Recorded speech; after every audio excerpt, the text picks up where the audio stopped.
School లేదు, ఒక కాలువ, మురికి కాలువ అంతే. ఆ మురికి కాలువ దాటి కైకులు ఊరెళ్ళి చదువుకోవాలి. దాంట్లో నీళ్లు నిండా ఉంటాయి, వీడు చిన్న బుడతలు, వీడు కాలువ దాటి వెళ్ళలేడు, దాని మీద వెళ్ళేది. అప్పుడు శ్రీనివాసరావు గారి తండ్రి ఆ అట్టూరు పిచ్చేశ్వరరావు అనే అబ్బాయిని భుజాల మీద ఎక్కించుకొని రోజు ఆ కాలువ దాటి అవతల ఒడ్డున పెడితే ఆ పిల్లవాడు స్కూల్కి వెళ్ళేవాడు. మళ్ళీ వాడు స్కూల్ నుంచి తిరిగి వచ్చే టైంకి ఈయన అక్కడికి వెళ్ళి కాలువలో వెళ్తూ మళ్ళీ వాడిని భుజాల మీద తీసుకొచ్చాడు. ఆయన అట్టూరు పిచ్చేశ్వరరావు. ఈ మోసి భుజాల మీద తీసుకెళ్లిన మనిషి ఈ రోజున మనం చెప్పుకోవచ్చు కుటుంబరావు గారి తండ్రి. అందువల్ల ఈయనకి పోస్టర్ మీద వాళ్ళ బావ పేరు కనపడగానే చాలా అద్భుతమైనటువంటి ఆనందం కలుగుతుంది. వాళ్ళ తమ్ముడు అంటే ఇంకో పిన్ని కొడుకే మధుసూదన్ రావు, వాళ్ళ ఇంట్లోనే ఈయన ఉన్నారు. అంటే తెలియదంటే పిచ్చేశ్వరరావు గారి పిచ్చేశ్వరరావు గారు పిన్నమ్మ కొడుకు, అంటే వాళ్ళిద్దరు అన్నదమ్ములు కదా, పిచ్చేశ్వరరావు గారు మధుసూదన్ రావు అన్నదమ్ములు వరుస అదన్నమాట. అయితే ఇందుకు పిచ్చేశ్వరరావు గారి విషయం నేను చెప్తున్నానంటే, ఈ కొల్లేరులో ఒకప్పుడు వరదలు వర్షాలు వీటిని పడిపోయి పంటలు దక్కనటువంటి సందర్భంలో చుట్టూ కొల్లేరు ఉంటే ఈయన అక్కడ ఒక సమిష్టి వ్యవసాయ కేంద్రాన్ని నడిపాడు. 5 సంవత్సరాల పాటు బ్రహ్మాండంగా నడిచి అందరూ కూడా సంతోషపడినటువంటి ఒక ఘట్టం. అప్పటికి ఇంకా కమ్యూనిజం అనేది ప్రాక్టికల్గా రాలేదు. ఆయన అలాంటి కమ్యూనిస్టు నాయకుడిగా ఉండి ఆ ఊళ్ళో యువకులందరినీ పోగేసి 2 కులాల వాళ్ళని 2 తెగల వాళ్ళని దగ్గర చేసి ఒక సమిష్టి వ్యవసాయ కేంద్రం నడిపినటువంటి వ్యక్తి 5 సంవత్సరాల తర్వాత దాంట్లో చిన్నగా రాజకీయాలు ప్రవేశించకపోతుంది. ఇది ఎందుకు చెప్తున్నానంటే, ఈ ఎక్స్పీరియన్స్తో శ్రీనివాసరావు ఈ ఆక్సీకోలో పనిచేస్తాడు. కార్మికులందరూ ఉద్యోగాలు వచ్చిన తర్వాత అందరికీ తెలుసు అప్పులు అవుతాయి, మిత్తిలు కట్టాలా, వడ్డీలు కట్టాలా. వాటికి మొదటి తారీఖు నాడు జేబులో డబ్బులు పెట్టుకుని వాళ్ళు ఆఫీసులోనే తిరుగుతుంటారు బయటికి పోకుండా. ఏంటి మీరు ఎవరు బయటికి పోవట్లేదంటే, కొంచెం సేపైనా ఈ డబ్బులు నా జేబులో ఉన్నటువంటి ఆనందం అనుభవించడానికి బయటికి పోవటం లేదు. గేటు దాటితే ఇందులో సగం కాబూలీ వాళ్ళ లాంటి ఆ అప్పులు ఇచ్చిన వాడికి వెళ్ళిపోతాయి. అందుకని వాళ్ళు అక్కడే తిరుగుతారు.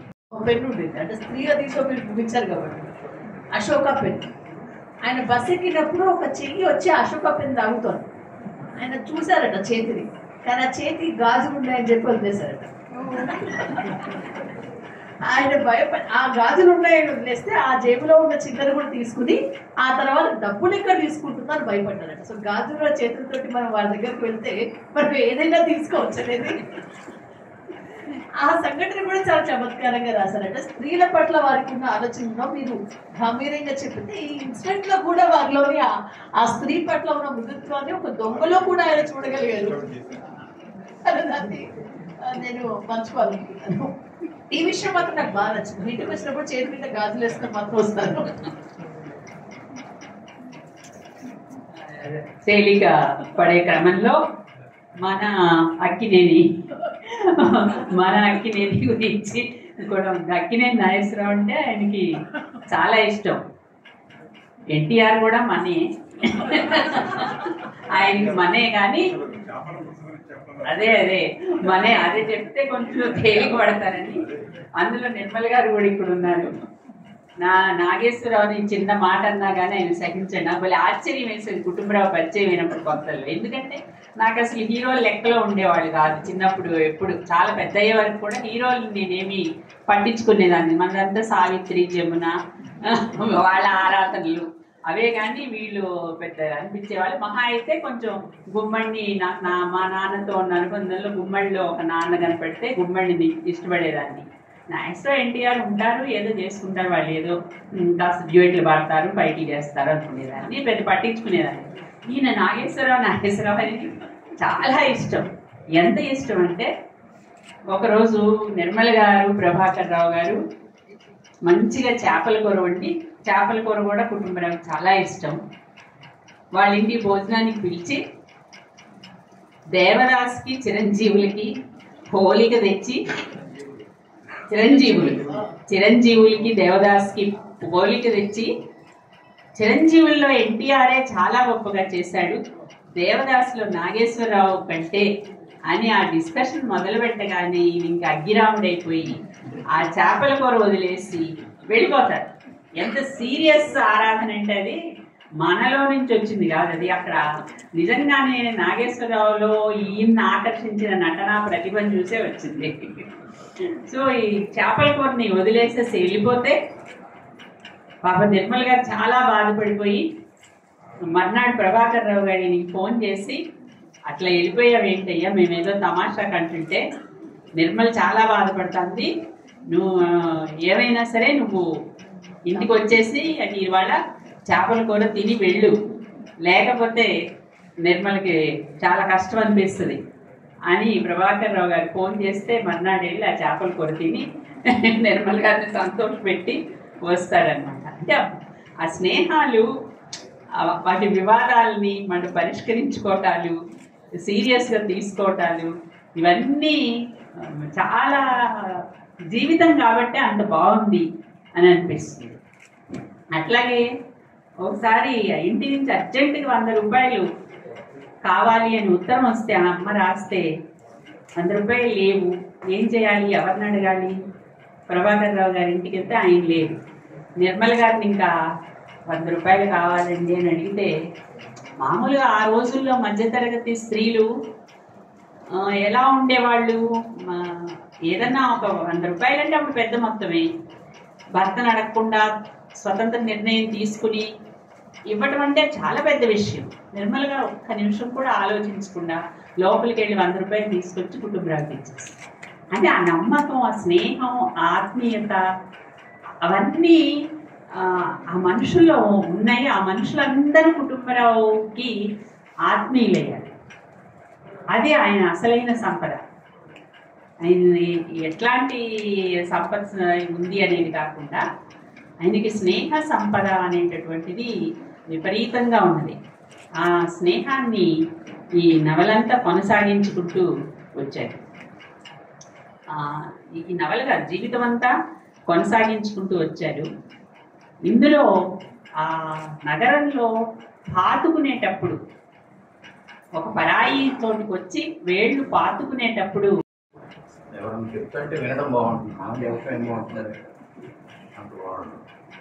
అయితే ఇక్కడ నేను మా నిర్మల గారి గురించి 2 ముక్కలు చెప్పాలి. నేను చెప్దాం అనుకున్న జస్ట్ ఇప్పుడు అవి చెప్పేసింది. ఏంటంటే ఆ చేపల కూర విషయం కానీ, 100 రూపాయల విషయం కానీ, ఏవైనా మేము అప్పుడు 63 వచ్చామనుకోండి, 65 ప్రాంతాల్లో ప్రభాకర్ గారు రెడీ చేసుకున్నాడు 64లో.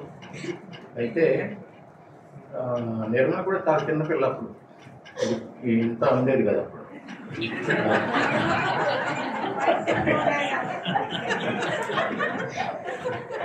అయితే ప్రసాద్ గారు మ్యారేజ్లో చిత్రంగా జరిగింది. ఆయన టీచర్, ఒక ఆయన నేను చిత్రాన్ని థియేటర్లో వేలాది మంది చూసి అంటే ఆయన వెళ్తున్నాడు టీచర్. ఆయన అమ్మటి పడ్డాడు ఈయన ప్రసాద్, మాస్టారు మాస్టారు మాస్టారు అని. ఆయన వెనక్కి తిరిగి ఏంటి అంటే, మీరు వెంకటప్పయ్య గారే కదా అన్నాడు. అవును నేను వెంకటప్పయ్య, నేను నువ్వెవరు అన్నాడు. నేను లక్ష్మయ్యనండి అన్నాడు. లక్ష్మయ్య అంటే పలా నువ్వు, ఓ నువ్వా లక్ష్మయ్య అని వెంటనే ఆయన అడిగిన ప్రశ్న ఏంటంటే, పెళ్ళయిందా నీకు అన్నాడు. లేదండి, లేదు ఇది చేసుకోలేదు అన్నాడు. అయితే చేసుకోవాల్సి ఉంది కదా నువ్వు, సరే ఒక పని చేద్దాం, రేపు వైడిపల్లి కాలనీలో పలానా మా అమ్మాయి ఉంది చూద్దుగానే అంటే ఈయన కంగారు పెట్టిపోయాడు. ఆయన యాక్చువల్ పెళ్లి చేసుకోవాలని అనుకుంటున్నాడు అప్పటికి, ఎందుకంటే ఫ్రెష్ అంతా ఏదో ముందు బెండకాయ అది ఆయన పెళ్లి చేసుకోవాలని అనుకుంటున్నాడు. కానీ కుదరట్లా, ఏది సంబంధం చూడలేదు సరిగ్గా. సో ఈయన నా దగ్గరికి వచ్చి, నువ్వు ఆ ఏడిపల్లి కాలనీలో క్వార్టర్ నెంబర్కి ఇది నంబరు, నువ్వు వెళ్ళి చూసుకురావాలయ్యా. ఏం చూసుకురావాలి? ఆ అమ్మాయిని చూసుకురావాలి. నేనెందుకు తీసుకురావాలి అంటే నేను ఎట్లా వెళ్తానంటాడు. ప్రభాకర్ అంటాడు, నువ్వు ఎంత పిచ్చాడు అమ్మయ్యా, ప్రసాద్ ఏంటి చూసి బాగాలేదనో బాగుందో అని చెప్పి బాగుండదు, నువ్వు వెళ్ళి చూసి వచ్చి బాగుంది ఏంటి ప్రసాద్ ఏంటి చూస్తాడు సరే ఎందుకు శుభ్రంగా ఇళ్ళు వాళ్ళు ఏదో పెడతారు తిను. ఎప్పటికప్పుడు టెక్నాలజీ పాతబడిపోతుంది, కొత్తగా నేర్చుకుంటూ ఉండాలి. అలానే సాహిత్యంలో కూడా నాది కంటిన్యూస్ లెర్నింగ్. ఈ పుస్తకాలు వేయడం ఒక అయితే వీటిని తొలి దశలోనే చదవడం, వీటి గురించి ఆలోచించడం, ఇవన్నీ కూడా నాకు మంచి అవకాశాలుగా, అంటే సాహిత్యాన్ని ఇంకా బాగా అర్థం చేసుకునే అవకాశాలుగా కనిపిస్తున్నాయి అన్నమాట. సో నేను పుస్తకం గురించి అందరూ మాట్లాడారు కాబట్టి నా వంతుగా ఒక 2 ముక్కలు చెప్తాను. ఒకటి, మేము ఎలిమి పెట్టినప్పుడే ఒకటి ఏమనుకున్నామంటే నగరాల గురించి, ఊర్ల గురించి, ప్రాంతాల గురించి, వ్యక్తుల చరిత్రలుగా వచ్చే పుస్తకాలకి మనం ఎక్కువ ఇంపార్టెన్స్ ఇవ్వాలి అని అనుకున్నాము. మా అదృష్టం కొద్దీ ఈ పుస్తకం మా వద్దకు వచ్చింది. ఎందుకంటే మనం ఎప్పుడు నగరాలని ఒక క్యాపిటలిస్ట్ హబ్గా, ఒక ప్రగతికి లేకపోతే పురోగతికి హబ్గా చూస్తున్నామే కానీ సిటీస్కి కూడా, నగరాలకు కూడా ఒక క్యారెక్టర్ ఉంటుంది అండ్ ఒక విశాలత్వం ఉంటుంది.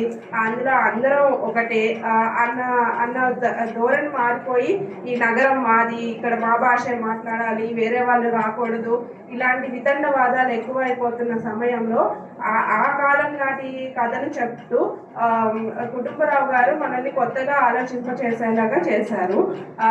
నగరాల్లో గల్లీలు ఇరుకవ్వచ్చు కానీ మనసులు ఎప్పుడు ఇరుకవ్వవు, అది మనం అందరం గుర్తుపెట్టుకోవాలి.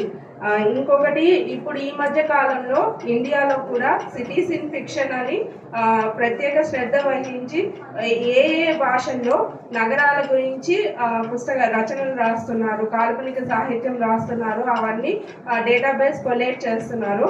అందులో కూడా మేము ఈ పుస్తకాన్ని చేర్చాము, హైదరాబాద్ గురించి ఉంది కాబట్టి. అదొకటి. అండ్ నేను చివరిగా నాకు చాలా ఇష్టమైన కన్నడ కవి కేవి తిరుమలేష్. ఆయన కూడా కర్ణాటక నుంచి ఇక్కడికి వలస వచ్చి ఇఫ్లూలో ప్రొఫెసర్గా ఉండి హైదరాబాద్ తన సొంతం అనుకున్నారు. ఆయన రాసిన కవితలో ఒక చిన్న భాగ్యనగరం కవిత, అది అందులో ఒక చిన్న భాగం చదువుతాను. అది ఈ పుస్తకానికి చాలా ఆప్టర్గా కనిపించింది. గోడలపై రాసిన ఈ పేర్లు ఎవరవని చెప్పడం ఎలా, చరిత్రలో రాసినట్టే రాశారు ఇక్కడ. ఆడవారు, మగవారు, ప్రయాణికులు, ప్రేమికులు ఈ చుట్టూ మెట్లను ఒక్కొక్కటే ఎక్కి వచ్చారు. కిటికీల దగ్గర నిల్చున్నారు. మూసి, గోల్కొండ, ఫలక్నుమా పైనుంచి వీచే గాలికి తెరుచుకొని మాయా పక్షుల్లాగా మాయమైపోయారు. ఏం వదిలిపెట్టారు, ఏం పట్టుకెళ్ళిపోయారు. సో నగరం కూడా నగరం మనకి చాలా ఇస్తుంది. అది మన వ్యక్తిగత జీవితాల్లో మనం సాధించే పురోగతి వల్ల అది మనకి కళ్ళ కట్టినట్టు కనిపిస్తుంది. కానీ ఇక్కడ ఉంటున్న ప్రతి వాళ్ళం మనం కూడా నగరానికి చాలా ఇస్తుంటాం. అది అంత స్పష్టంగా కనిపించదు. కానీ ఇట్లాంటి పుస్తకాలు రావడం వల్ల మనం మరోసారి నగరాన్ని ఒక కొత్త దృక్పథంతో చూసినట్టు అవుతుంది. సో అది పుస్తకం పట్ల నా స్పందన. ఇప్పుడు పబ్లిషర్గా కొన్ని పనులు చేయాలి నేను.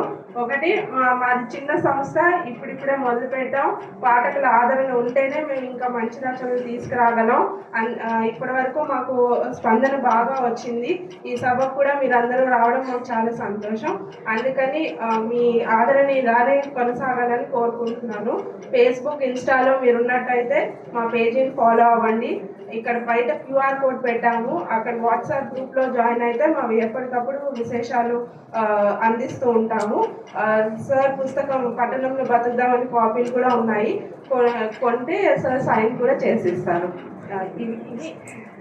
ఇవి విశేషాలు. అందరూ వచ్చినందుకు మరోసారి ధన్యవాదాలు. Thank you. అలాగే ఈ కార్యక్రమం నిర్వహణలో చాలా మంది పాల్గొన్నారు. ఒకటి, రవీంద్ర భారతి తెలంగాణ సంస్కృతి పరిషత్ వాళ్ళు మనకి వేదికనిచ్చారు. వీడియోగ్రాఫర్లు వచ్చి పనిచేస్తున్నారు. లిఖిత్, రమేష్ వీళ్ళంతా ఈవెంట్ అంతా చూస్తున్నారు. వాళ్ళందరికీ ధన్యవాదాలు. Thank you. ఇంట్లోకి వెళ్దాం. 1963లో హైదరాబాద్ వచ్చాను. ప్రాపర్ ఎక్కడ కూడా చెప్పండి. ప్రాపర్ ఎక్కడి నుంచి? నేను కృష్ణా జిల్లా కౌటుపల్లి అని, ఘంటసాల గారు, గోపీచంద్ గారు పుట్టిన ఊరు అనమాట.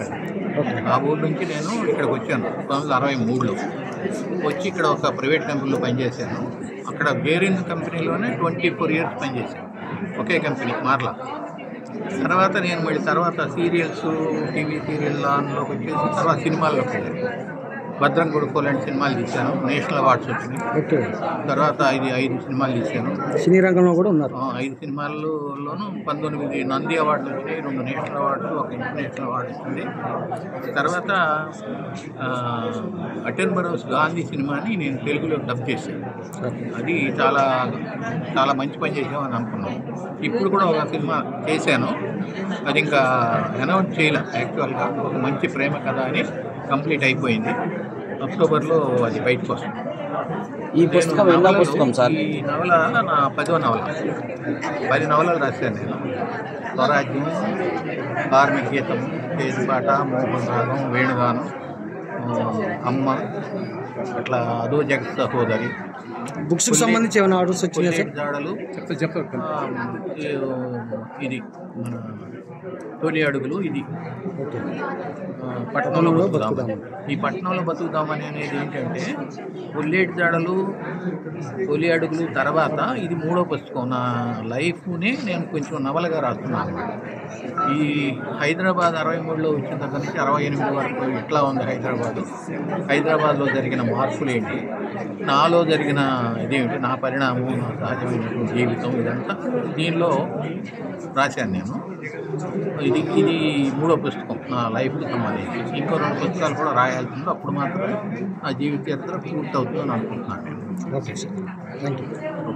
Thank you.